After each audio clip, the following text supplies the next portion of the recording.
하게 되면 그 복이 흘러가요. 원망할 거 없습니다. 보디발 집이 형통한 복을 받게 되는데 요셉은 근본이 노예가 아닙니다. 사랑을 받고 티없이 자란 족장의 아들인데 그런 준수한 젊은이에게 유혹이 온 것은 또 위기가 또 찾아온 거예요. 보통 위기가 아니네요. 그러나 요셉은 하나님을 두려워할 줄 아는 사람이에요. 그래서 그 젊은 시절의 욕정을 거절할 수 있게 되는 겁니다. 여러분, 우리가 정말 하나님 만나게 되고 하나님 무서운 줄 알면 누가 무슨 유혹을 하든 절대로 넘어갈 수 없습니다. 문제는 우리가 하나님을 못 만났기 때문에 미혹을 당했다는 둥 끌려갔다는 둥 이런 말을 하는 거지. 사실은 똑같은 거예요. 박원순 시장하고 그랬던 그 비서 똑같은 겁니다. 저는 그렇게 생각해요. 손바닥은 마주쳐야 소리가 나게 돼 있기 때문에. 그렇게 괴로웠으면요 직장을 나와야지. 괴로운 것만은 아니거든요. 좋은 것도 있었거든요. 그러나 하나님을 경외하는 마음으로 요셉은 그 젊음의 욕정을 거절할 수 있게 됩니다. 그런데 여자가 한을 품으면요 5월에 서리가 나린다고 독한 마음을 품게 됐어요. 그래서 모함에서 요셉이 옥에 갇혔습니다. 위기에서 위기의 연속이지만 그 위기가 결국은 요셉을 총리로 가는 길로 인도한 거예요. 위기를 축복의 기회로 만드는 사람이 진정으로 지혜로운 자입니다. 여러분, 에스더 알죠? 에스더. 그래서 교회마다 에스더, 폴, 여러분 그런 인생을 살아야 되는데 뭔 에스더도 많고 뭔 데이빗도 많고 다윗도 많고 사도 바울도 많고 성경에 좋은 이름은 이름이라는 건 다 따는 거예요. 여러분, 여호수아와 같이 살아야 되고 갈렙과 같이 살아야 됩니다. 성경의 에스더를 보면 유다인이라는 것 때문에 죽임을 당하게 되는 일이 있습니다. 모르드게.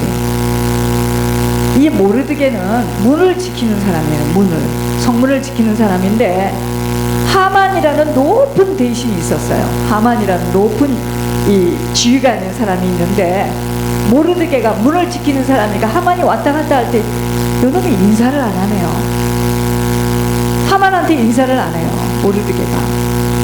그러니까 하만이 교만한 마음으로 모르드게를 볼 때요 대궐문에 있는 왕의 신하가 권하여도 듣지도 아니하면서 저게 지금 유다인이라고 저러는구나 하고 하만이 이 마음으로 다 갖고 있었어요.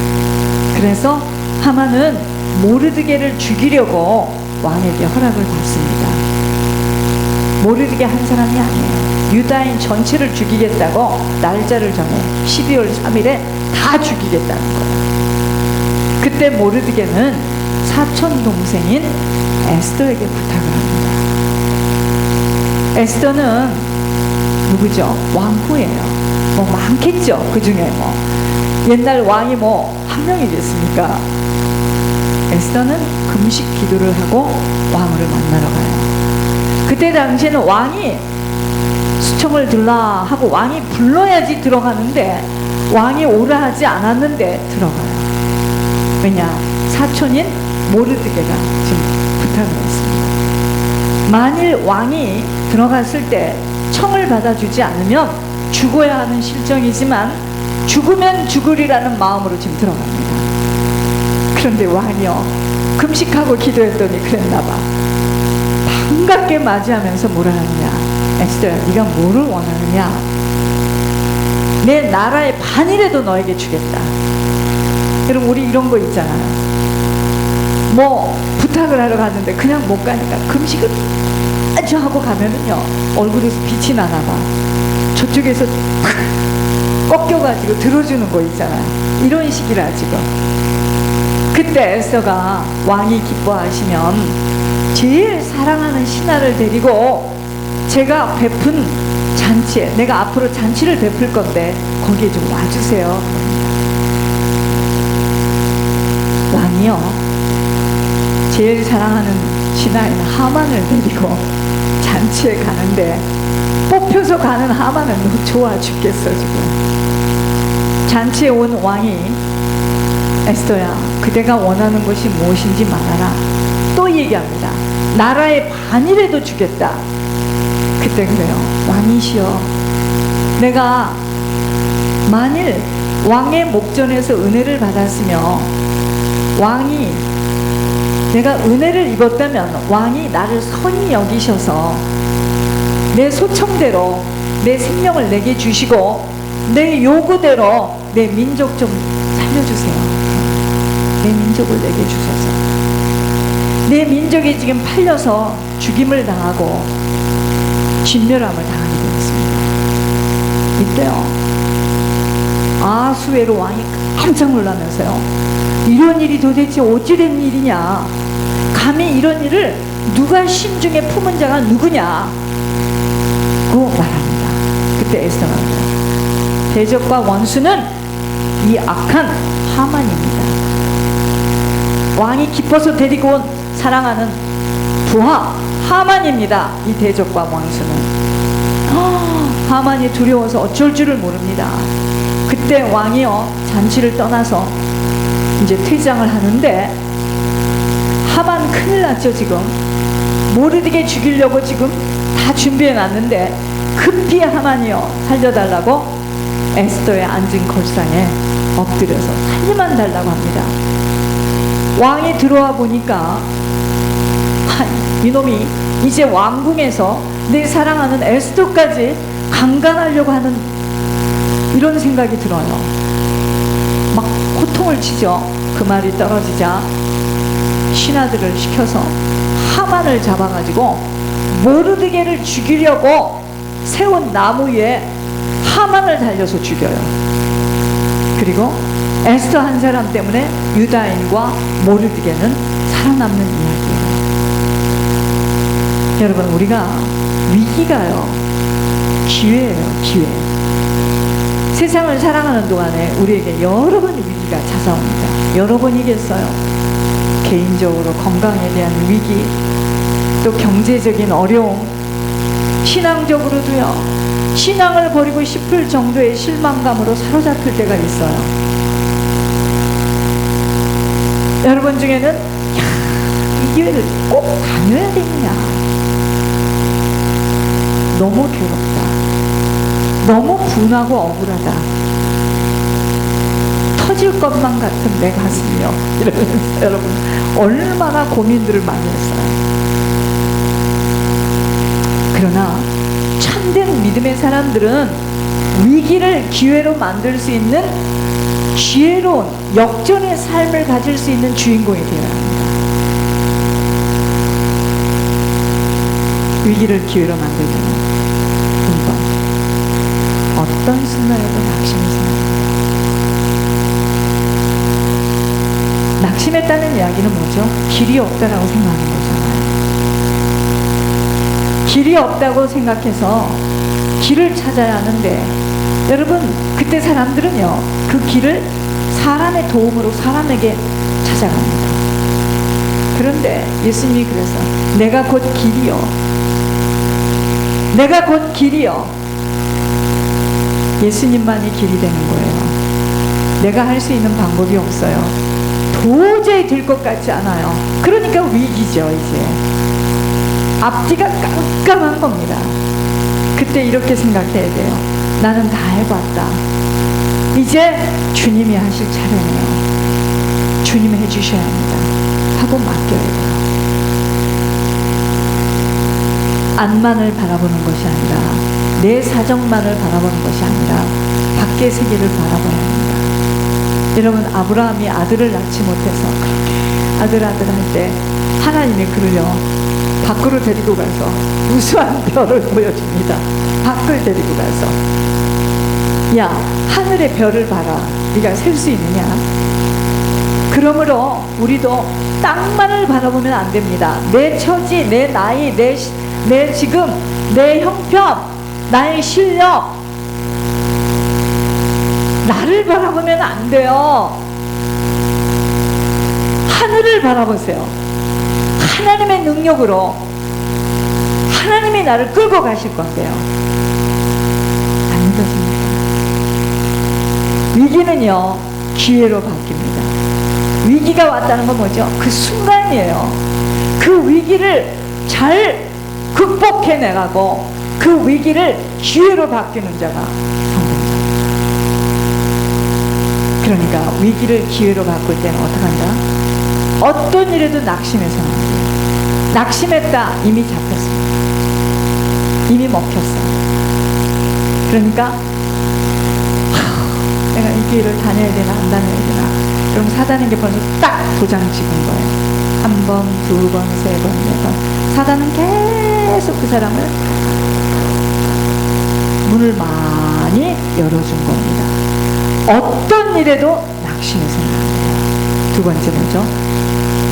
위기가 기회로 바뀌려면 기다릴 줄 알아야 돼요. 조급해서는 안 됩니다. 여러분, 에스더가 모르드게의 사촌인데 왕후가 된 후에 하만의 소식을 듣고 에스더가 이럴 수가 있느냐, 너 가만둘 수 없어, 내가 누군 줄 알아, 내가 왕후야 하고 방방 뛰지 않았습니다.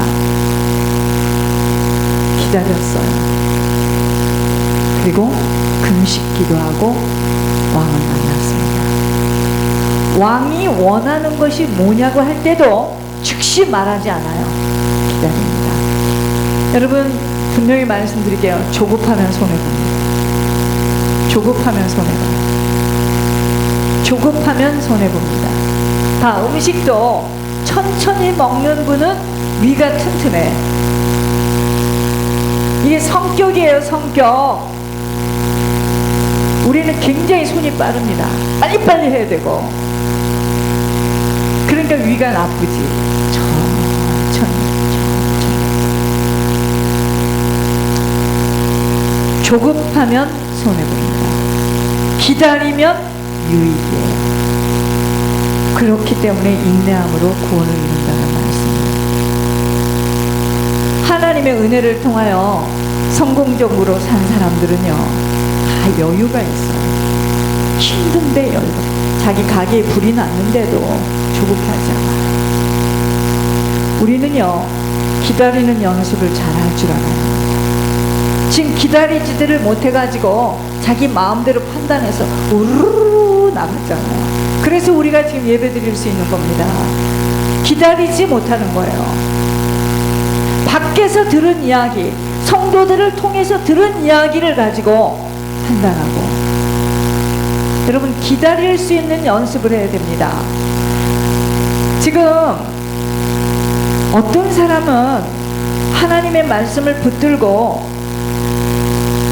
정말 강단과 목사님을 신뢰해서 온 사람이 있고,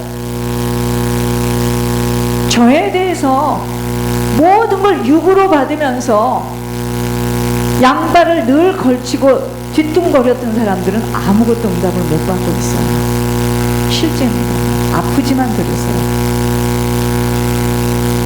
여러분, 절대로 속단하면 안 되고, 무슨 말을 들었다고 그 선입견을 가지고 판단하면 큰일 납니다. 우리는요, 기다리는 연습을 해야 돼요. 기다리는 연습. 이게 지구력입니다. 지구력. 위기가 왔을 때 기다려야 합니다.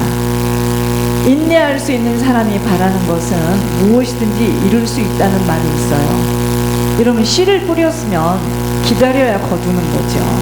씨를 뿌렸다고 금방 호박이 나오나요? 금방 대추가 열리든가요? 아니에요. 이는 너희의 믿음의 시련이 인내를 만들어내는 줄 너희가 압니다. 인내를 온전히 이루라. 이는 너희로 하여금 온전하고 구비하여 조금 더 부족함이 없게 하려 함이라. 결국 모든 다름과 시험은 인내를 요구하는 것들이에요. 근데 인내하지 못하는 자들은 반복되는 자꾸 넘어지고 자기 생각대로 판단해서 두두두두두두 일을 저지르고 속단하고 숨기고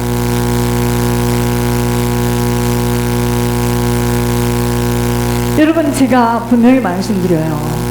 교회 소식인가 어디든지 나오지만 권 목사님과의 관계 속에서 보여지고 느껴지는 대로 했으면 저 여기까지 못 왔습니다.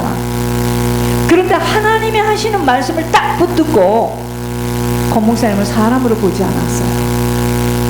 수도 없는 시험을 치렀네요. 제가 이제야 비로소 권 목사님 하시는 말씀, 이제야 비로소. 여러분, 우리가 기다리는 연습을 잘 할 줄 알아야 돼요. 그거 못하고 성격이 급하고 막 다혈질이고 이런 사람은 굉장히 손해입니다. 실수를 많이 해요. 세 번째, 위기가 기회로 오려면 주님 찾아야 합니다. 다윗은 위기와 고난을 만났을 때 하나님께 기도했습니다. 내가 모든 대적들 때문에 욕을 당하고 내 이웃에게서는 심히 당하니 내 친구가 놀라고 길에서 보는 자가 나를 피하였나이다. 내가 잊어버린 바 됨이 죽은 자를 마음에 두지 아니함 같고 깨진 그릇과 같으니이다. 내가 무리의 비방을 들었으므로 사방이 두려움으로 감쌌나이다. 그들이 나를 치려고 할 때 그들이 나를 치려고 함께 의논할 때 내 생명을 빼앗기기로 꾀하였나이다. 여호와여, 그러하여도 나는 주께 의지하고 말하기를 주는 내 하나님이라 하셨나이다. 나의 앞날이 주의 손에 있사오니 내 원수들과 나를 핍박하는 자들의 손에서 나를 건져주소서.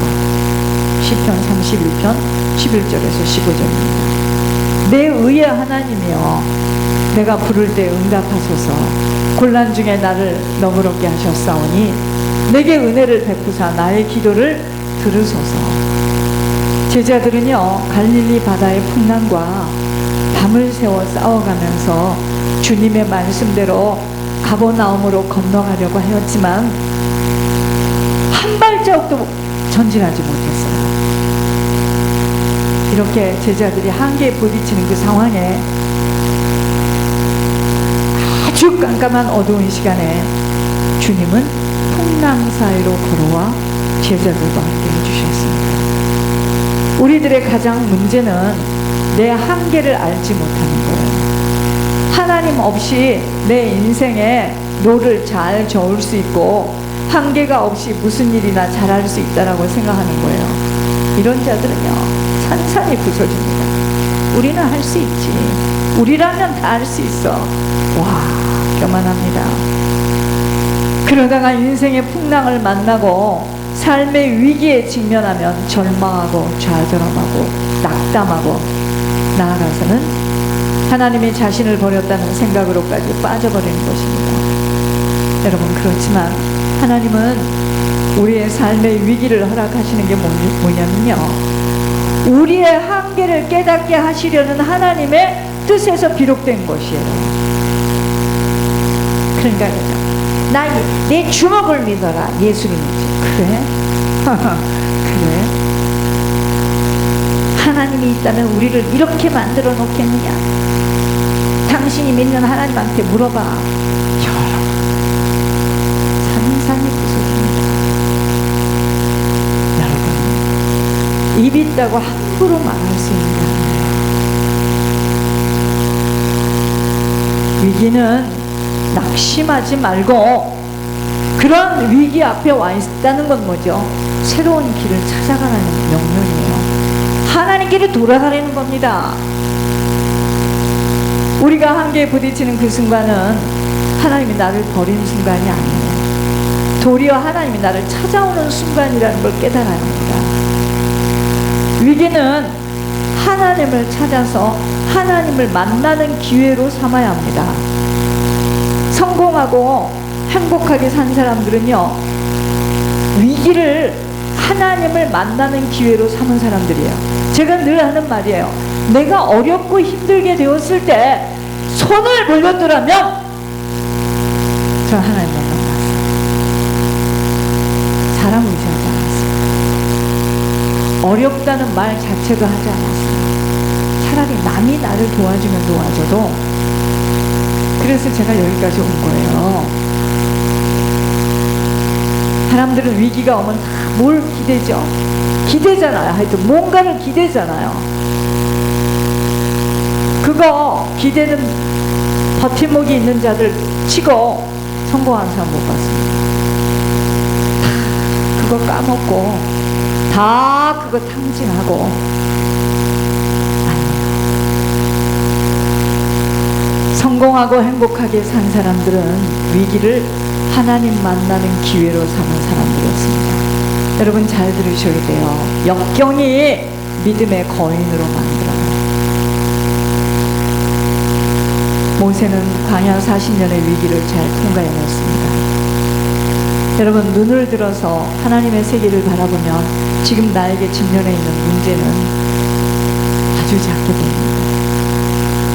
하나님의 능력으로 판단해보면 내게 있는 문제라는 것이 아무것도 아니에요. 그러므로 믿음의 눈으로 모든 것을 바라볼 수 있어야 합니다. 지금 내 앞에 펼쳐진 환경과 내 실정과 내 나이와 내 건강 상태와 내 실력 아무것도 아니에요. 내 실력이 없어야 좋고 내 고집과 자아가 부서질 만큼 산산이 나로서는 아무것도 할 수 없다라는 결론이 났을 때 하나님이 하시는 거예요. 하나님께 간구하면 위기였다고 생각하는 것들이 다 좋게 바뀌어요. 역전으로. 지혜로운 자녀는 위기를 기회로 삼는 자입니다. 너희 중에 고난당하는 자가 있느냐? 그는 기도할 것이요. 우리는 개인적으로나 사회적으로 위기를 많이 만납니다. 지금의 이 시대에도 코로나라는 위기 앞에 서 있습니다. 많은 사람들이 역이민을 지금 떠나요. 많이 떠납니다.